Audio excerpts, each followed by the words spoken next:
Hey there everyone, happy Thursday. I am King 5 Meteorologist Adam Claibon. So here we go. One more day before the holiday weekend. Maybe some of you are going to get a head start on the holiday weekend and get out of here on tomorrow. We're going to go over the forecast and what's happening right now weather-wise and across the nation too, just to kind of give you a heads up on what you could be expecting here as we head over the next few days. Plus, we're going to talk about how things are going to be probably staying warm here. Not too warm, but we are going to keep a lot more of the 80s as opposed to the 70s. And we're going to see a lot of sunshine too, and that includes your holiday weekend, which there are going to be some showers, but most of us are probably going to stay generally dry. Let's get to what's happening across the nation, and we're taking a look at what's happening with some of our airports, and you can see there are some delays as of right now, but if you're heading out maybe tomorrow, keep an eye out for the southeast and the northeast because that's where we have some of the active weather as of right now. Have a line of showers and storms moving across DFW over there towards looks like Love Field as well. All of that heading down towards areas such as Mississippi, Louisiana, maybe even New Orleans getting in a little bit on that action. Probably going to stay just south of Atlanta's Hartsfield Airport there, so maybe not seeing too much of an impact while seeing some more storms kind of bubbling up as we typically do during this time of the year down there across Miami and heading across the entire state of Florida. That includes Tampa and in Orlando if you have any Disney World trips. Off here towards the northeast, you can see that's where another line of showers and storms will be coming on through. Already are seeing delays there closer to New York. I'm sure JFK, maybe even LaGuardia could be dealing with some of that as well. And as you go up towards Boston, Logan, seeing just a few of those impacts, looks like that could be on the way for us. But off to the west from there, across the Great Lakes, across more of the Midwest, and the Northern Plains, things pretty quiet as we head on into the evening, the overnight hours, and on into the start of tomorrow with some bubbling up showers and a few storms farther west across more of the Rocky Mountains. And for us too, across the Olympics and even in some parts of the Cascades as well. Check out that line of showers farther south, the southwest, California, and heading up into extreme western parts of Arizona and heading up into Nevada, including Las Vegas. Some showers making their way through there. Of course, they're always welcoming the water as they just don't get too much of it at all. All right, here's your forecast as we head on into the next 7-day stretch. As I mentioned, yes, we do see a lot of 80s that will be in place, but we are expecting the weekend to stay generally dry. Maybe a few 70s here and there in a few locations, especially if you're heading out to the coast. The slight chance of showers that we're going to see on Saturday and Sunday are looking to be few and far between. But if you have any plans to head up this way around the higher terrain, up here across the mountains paradise, it looks wonderful right now. I think you should be enjoying yourselves too as we head on into the weekend. Here we are in Seattle. Temperatures early this Thursday evening, still holding on to the low 80s with west winds coming in at 7 miles per hour.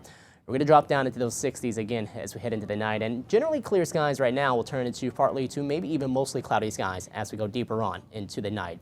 Here are your temperatures. You can see generally around areas of Puget Sound and the Kitsap Peninsula, more 80s. And outside of there, we're talking 70s up towards Bellingham, just barely in the 70s, and 60s out towards the coast. So the warm spots definitely across some of our interior locations. And one big thing we've been keeping an eye on for here throughout today, and what we're going to continue to keep an eye on for as we go throughout the night, will be this chance of thunderstorm activity. Not too much out there, but we are noticing it looks like a strike or two across the Olympics as well as what we're seeing down this way across parts of the Cascades. And that's moving over Interstate 90 right now and up towards it looks like Highway 2 going through Stevens Pass. If you go on the eastern side of the state, you might notice some of that activity. Some heavier downpours with that, maybe some breezy or gusty winds. Hopefully we're getting a lot of rain with that because the lightning without the rain would be troublesome for any additional fires to kind of fire up or flare up with that. But you can see that moving generally in more of an easterly direction as you head across this state. And we'll start to lose that all of that activity once we head on into the night. But the big picture is that system continues to spin its way on out of here. And once it gets north and east of us late into the day tomorrow, expect things really to start to quiet down and cool down to a certain degree.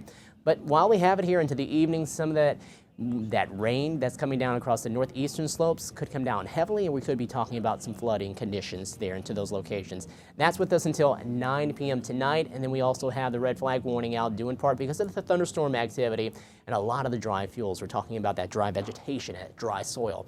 That hangs with us until 9 p.m. tonight as well, and then things should start to improve on that front. Here it's Futurecast, and we have the limited activity generally across the mountains. All the rain that we had farther north across Whatcom and Clallam counties, well, that has disappeared. And as we go deeper into the night, we lose the instability of the day with the heating, and we start to lose a lot of that rain action. We'll head on into the day tomorrow, starting off at 7 o'clock. Some clouds returning, and we'll see some of those clouds to start off the day, but then more sunshine towards the afternoon and heading into the evening, while winds start to pick up a little more out of the west. You'll start to see that some of those wind barbs are going in from west to east. So that's going to help us out with the cool down that we'll see, slight one, heading on into the weekend as we'll get back up around more that 80-degree mark, while tomorrow could be into the mid-80s in a few spots. All right, so looking at Futurecast, here we go. You can kind of see, we head on into the weekend. We do see some of those showers here and there on the way for us for Saturday, maybe even Sunday. The chances, again, are looking to be very small.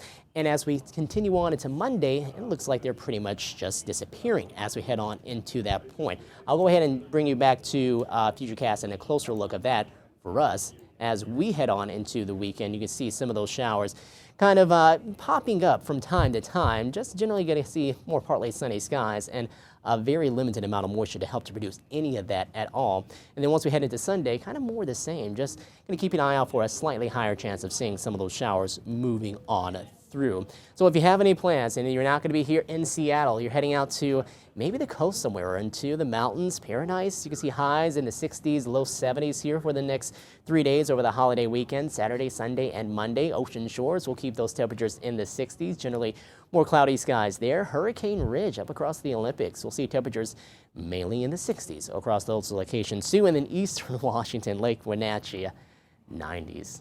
Maybe even getting up to the 100-degree mark, around the century mark on Monday for Labor Day. Make sure to definitely plan for that if you're going to be over that way or anywhere, it looks like, across eastern Washington, as the heat will be just a bit higher. And then as we continue on there across the entire Northwest in general, highs are going to be around the 80-degree mark here in Seattle, while probably about maybe, I would say, 5 to 10 degrees warmer farther south there across Portland.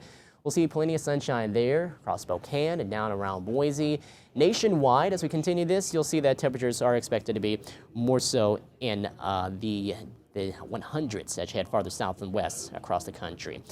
Here's your forecast tonight. We're going to drop down into the upper 50s to low 60s. We're going to see those numbers bounce back, though, as we head on into the day tomorrow. We'll see those highs right around the low to mid 80s around Puget Sound and the Kitsap Peninsula, while seeing 60s across the coast and mid 70s up there across more of Northwest interior. Here's your 7-day forecast. It's looking to be decent next few days for us. And not only do we just have the unofficial end of summer on the way for us, which typically people say it's going to be on Labor Day, but we also have football season, college football season. That's going to be starting up next Thursday. We have the beginning of the NFL season. Seahawks don't play until the following Sunday, so we are going to be noticing things probably still more summer-like as we head on into that point. And just overall, it's going to be more of a fall vibe, I guess, as we head on into that point. State Fair, too. That's starting up. So hopefully you guys are able to get out and enjoy just all the different things that the state and this part of the country has to offer here over the next few days, and that you enjoy your Labor Day weekend. Take care. Have fun. We'll talk to you soon.